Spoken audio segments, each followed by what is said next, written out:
tous et ravi de vous retrouver pour ce Zoom cette semaine avec Claude Janvier. Bonjour monsieur. Bonjour et merci pour l'invitation. Claude Janvier qui vient nous présenter son dernier ouvrage, Le Nouvel Empire Européen, à retrouver comme d'habitude sur la boutique de TV Liberté. Est-ce que cet empire, Claude Janvier, est si nouveau que ça ? Ça fait 85 ans qu'il a commencé à être mis en place. Et aujourd'hui, le problème, c'est qu'il prend de plus en plus d'importance. Quand je dis 85 ans, parce que ça date de 1940, à l'époque, bref rappel de l'histoire, Washington prend secrètement des contacts avec le maréchal Pétain à Vichy pour établir à la fin de la guerre, parce qu'ils avaient prévu évidemment qu'il y aurait une fin de guerre, afin justement d'établir un protectorat sur la France et sur les pays européens. Donc on voit bien déjà que l'idée était bien là, de commencer à mettre le pied en Europe. Ça fait déjà commencé en 1917, mais ils ont continué, et d'établir vraiment cette fois-ci un protectorat, et de façon à piller à tout va la France et les pays occidentaux. C'est ce qu'ils font depuis. Vous avez un postfacier, Philippe Broker, qui présente le mondialisme, l'Union européenne, excusez-moi, plutôt comme le cheval de Troie du mondialisme. Est-ce que vous pouvez nous rappeler ce que c'est le mondialisme ? Ah oui, il y a plusieurs défis. En fait, on a tendance un peu à mélanger. En fait, ce qu'on appelle mondialisme, déjà dans la définition de base, ce sont les relations internationales entre les pays et les relations économiques. Bon, jusque-là, il n'y aurait pas grand-chose à en redire, vu qu'effectivement, avec les moyens techniques et technologiques qui ont... Ça, c'est la mondialisation. Voilà, ouais. Ça c'est une mondialisation. En revanche, la mainmise donc de la haute finance internationale, et là on rentre dans la définition propre, idéologique du mondialisme, la mainmise de la haute finance internationale est assez anglo-saxonne d'ailleurs, et bien là pour continuer à engranger des bénéfices et piller de plus en plus de pays sur la planète. De toute façon, on voit bien que cette idéologie anglo-saxonne a toujours considéré, et là je parle des Américains mais aussi des Anglais, a toujours considéré que la planète c'était leur terrain de jeu. Et donc, il fallait absolument conquérir tout le temps, encore et toujours, de nouveaux pays et en tirer leur substantifique moelle, si je peux m'exprimer ainsi. Et c'est du pillage contrôlé, organisé. Et malheureusement, pour l'instant, c'est ça le véritable fléau du mondialisme. Ce mondialisme, dites-vous, un piège qui ne fonctionne que sur les esprits dociles et les individus avachis. Vous avez des exemples ? Malheureusement, une majorité de gens, oui, ils sont assez dociles. Avachis, malheureusement, oui, bien qu'il y ait quand même, depuis la crise, alors là, je parle de la France, depuis la crise des Gilets jaunes, et ensuite, avec la crise sanitaire, de plus en plus de gens se sont réveillés, et c'est tant mieux. Mais on a encore quand même une majorité de gens qui se laissent bercer par une espèce de béatitude bétifiante, je dirais. Si je peux m'exprimer. Il y a encore un peu de bouffe dans le frigo, et que tant que ça voilà, on peut aller skier à Megève ou à Courchevel, il y a encore un peu de nourriture dans le frigo, on peut aller prendre des bains d'eau de mer.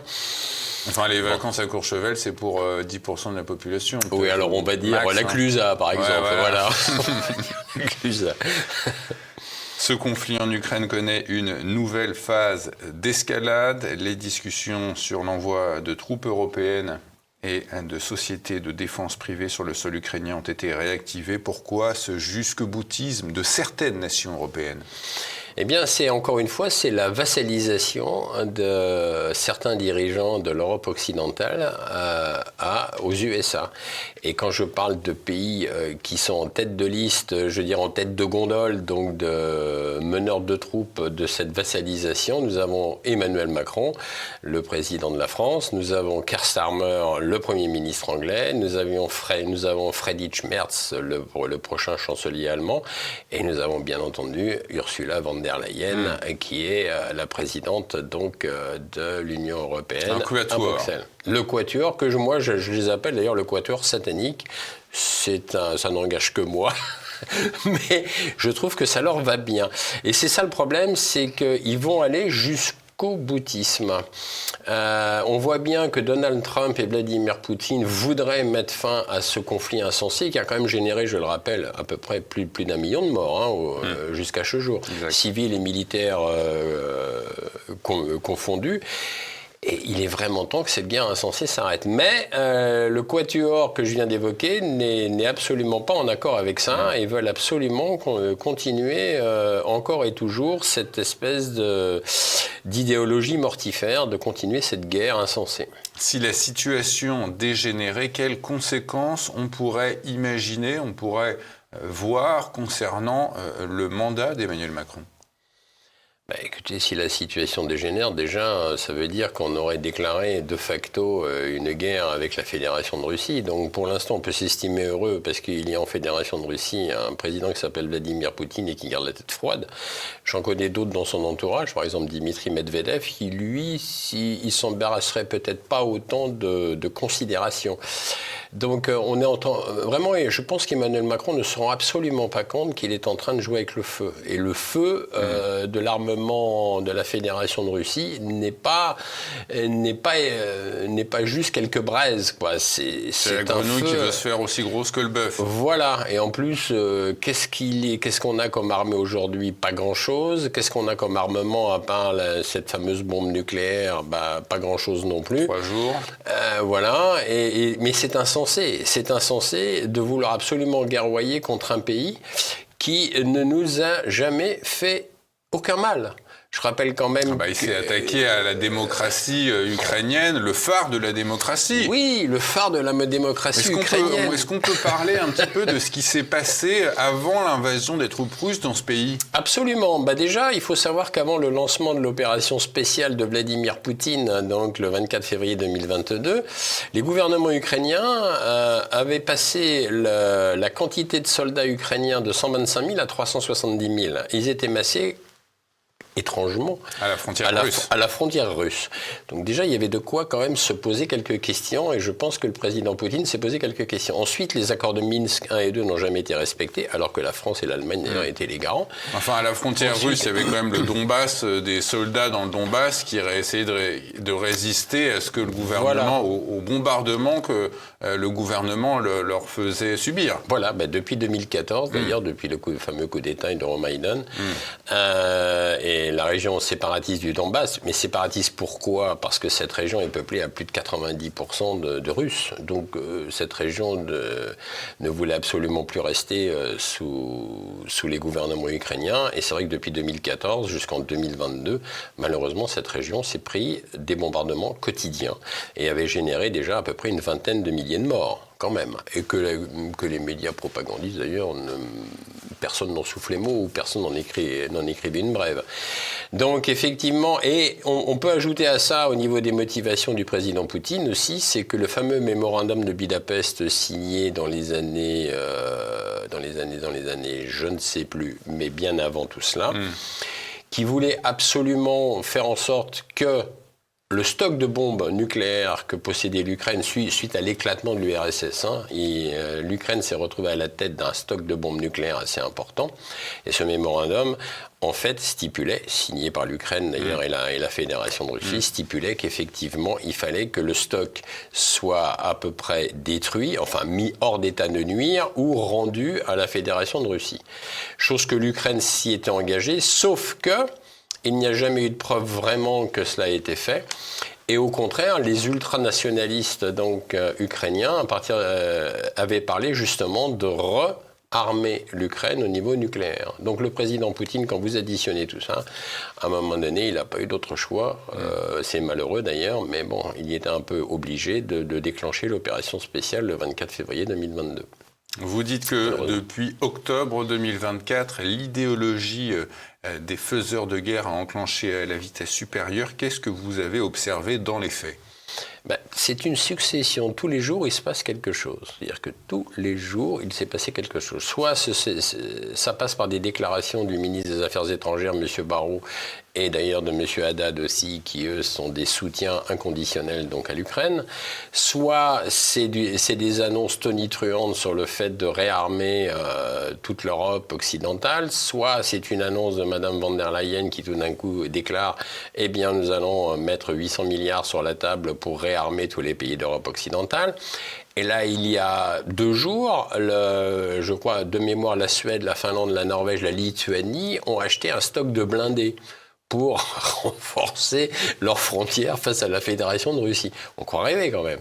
On croit rêver, alors que le président Trump et le président Poutine veulent effectivement aller vers un cessez-le-feu et ensuite une paix durable. Donc on voit bien que tout ça s'est instrumentalisé afin de continuer envers et contre tout cette guerre. Il faut quand même pas oublier qu'en Ukraine, il y a quand même une certaine idéologie extrémiste qui n'a pas disparu et qui est complètement occultée aussi par nos médias propagandistes. Il y a quand même des bataillons là-bas, Azov et Bravi Sector. Ce sont des anciens hooligans, hein, quand même. Bon, quand on connaît un petit peu la mentalité du hooligan moyen, il y a de quoi quand même se demander. Et quand on voit ces espèces de mercenaires, il y a de quoi avoir peur. Je rappelle quand même que ces fameux bataillons, ce sont eux qui avaient dépêché des snipers pour tirer dans la foule quand il y a eu en 2014 à l'Euromaïdan. Hein, attention, hein, c'est pas... Là, on a affaire à du lourd. Et cette idéologie mortifère est totalement protégée par nos dirigeants, est totalement occultée par les médias propagandistes. Personne n'en parle. Ça passe crème. Et ça, quand même, je m'interroge. Il y a vraiment de quoi s'interroger. Vraiment.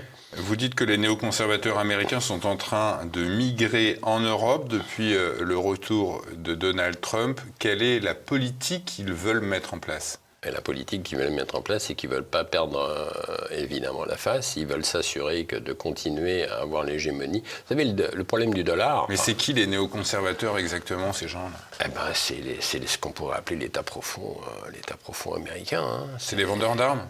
Entre autres, les vendeurs d'armes, les laboratoires pharmaceutiques. Tu as intérêt à ce que ça continue, quoi. Bah oui, vous savez, les marchands d'armes, en fait, ils n'engrangent que des bénéfices qu'à partir du moment où il y a des conflits et des guerres. Donc Donald Trump, lui, il veut bien arrêter les guerres parce que effectivement, il considère que ça ne sert pas à grand chose. En revanche, il ne va pas arrêter le commerce de la vente d'armes. Quand même pas oublier que les États-Unis, c'est quand même le premier pays de fabrication et de vente d'armes dans le monde entier. Suivi de la France d'ailleurs. Nous avons la 2e place. Mine de rien. Pour une fois qu'on est bon à faire. Mais bon, c'est pas le meilleur secteur. Non, c'est pas le meilleur secteur. Vous avez relevé cette citation de Fidel Castro qui date de 1992. « La guerre prochaine sera en Europe entre la Russie et le fascisme, sauf que le fascisme sera appelé démocratie. » Fidel Castro était très prémonitoire. J'ai trouvé en 1992. Ah bah, nous y sommes, alors totalement. En fait, nous ne sommes plus en démocratie. Nous sommes dans des dictatures politiques et militaires. Hein. On ne va pas se voiler la face, hein, je veux dire, aujourd'hui. Et le problème, c'est que ça prend de plus en plus des proportions inquiétantes. C'est pour ça que mon ouvrage, je l'ai appelé « Le Nouvel Empire européen », parce que cette espèce d'idéologie de nous faire aller sur un État fédéral européen qui sera toujours de toute façon dominé par l'oligarchie financière mondiale internationale anglo-saxonne. Parce que c'est plus facile en fait de contrôler un État fédéral que de contrôler une multitude de petits pays. Donc il est bien évident qu'à partir du moment où vous avez un pays sous contrôle, eh bien ma foi c'est absolument parfait. C'est pour ça que d'ailleurs que tout disparaît un petit peu au niveau des cultures intrinsèques à chaque pays. La langue française, pour parler de la France, est en train de disparaître au profit d'un espèce de globish franco-anglais. On voit bien cette espèce d'influence vraiment, que vous retrouvez d'ailleurs dans chaque pays d'Europe occidentale. Il suffit de se promener un peu en Europe et vous constatez qu'effectivement, le Made in USA Coca-Cola est omniprésent quand même. Alors, le 18 mars dernier, devant le Sénat de la République italienne, on a assisté à un discours de Mario Draghi, ancien président de la Fed, ancien président du Conseil, c'est-à-dire ancien Premier ministre italien. Il a proposé de renforcer la défense européenne, c'est quoi les mesures clés qu'il a proposées ? Il va dans le sens de Mme von der Leyen, c'est-à-dire il faut mettre du budget, réarmer l'Europe, etc. Donc il va tout à fait dans le sens de cette Europe fédérale. Et ce qui est étonnant, c'est que lui, je le pensais rangé dans un tiroir, et hop, il ressort. Non, il est toujours là. C'est un ancien de Goldman Sachs, M. Draghi. Oui, en plus. Oui, en plus. Il a des faux frais, quoi. Non, mais c'est quand même incroyable. Giorgia Meloni, qu'est-ce qu'elle en pense ? Parce que quand elle entend ça devant la haute chambre italienne, Giorgia Meloni, Premier ministre italienne, qu'est-ce qu'elle en pense ? Alors, je ne sais pas ce qu'elle en pense. Ouais. En revanche, ce que je peux dire de Giorgia Meloni, c'est que pour l'instant, elle s'en sort pas trop mal parce que, apparemment, Donald Trump va épargner l'Italie au niveau des droits de douane. Alors, le problème pour l'Italie, c'est que ça sera encore plus vassalisé. C'est un pays qui sera encore plus vassalisé. Il est déjà. Il est déjà. Il y a déjà 6 bases américaines, je crois, sur le territoire. 105 bases de l'OTAN sur la botte italienne. D'accord. 105. Dès que vous atterrissez en Italie, j'y suis allé quelques fois, c'est impossible de ne pas croiser une base militaire de l'OTAN, évidemment. Alors vous faites aussi référence à ce programme SAFE, Security Action for Europe. Ce programme veut donner à l'Europe son autonomie militaire. C'est quoi la différence avec Réarme Europe, ces fameux 800 milliards que Ursula von der Leyen a proposé? On a l'impression qu'il y a des plans dans tous les sens. On finance comment, là, tout ça?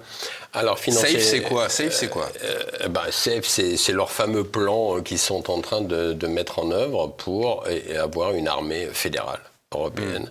Et ces 800 milliards, en fait, vont servir à ça. Le problème, c'est qu'on se dirige de plus en plus vers une armée de métier, mais une armée de mercenaires qui vont être ultra bien payés pour faire respecter les ordres des USA, de l'oligarchie financière mondiale internationale. Et le grand problème, il est là. Et ça, c'est pour ça qu'il y a tout un tas de programmes qui sont créés, c'est pour ça qu'il y a beaucoup d'argent qui est alloué. Alors, l'argent, vous allez me dire, comment ils l'obtiennent ? Vous savez, aujourd'hui, je ne sais pas. Apparemment, ils claquent des doigts et hop, ils débloquent des milliards. En revanche, nous, on veut nous sucrer, par exemple, l'abattement de 10% pour les retraités, parce que, soi-disant, on cherche des sous, mais là, on débloque des milliards, effectivement, pour avoir une armée européenne. Mais c'est déjà un peu le cas avec l'Eurogène fort. Hein. Si vous vous souvenez, Gilets jaunes, il y avait, à l'époque des Gilets jaunes, des grandes manifestations, il y avait déjà une police avoisinante des CRS ou de la gendarmerie française, omniprésente sur les manifestations, et c'était des gens qui parlaient absolument pas le français. C'était des pays de l'Est, beaucoup. Et ils étaient là vraiment pour faire, avec les CRS et les gendarmes, pour faire, soi-disant, respecter l'ordre au sein des manifestations des Gilets jaunes. Donc on voit bien qu'on est dans une espèce de coercition, on est pris en tenaille par cette idéologie mortifère de transformer l'Europe qui était... C'est pas que la coopération entre les États européens soit nuisible. Ça, au contraire, j'ai toujours pensé qu'il valait mieux coopérer avec ses voisins que pas. Mais en revanche, c'est une mainmise. Le problème, c'est qu'on n'en est pas là. C'est une mainmise par l'oncle Sam sur l'Europe occidentale et toujours dans le but derrière, d'ailleurs, d'aller titiller la Fédération de Russie. Alors, on a évoqué tout à l'heure ce...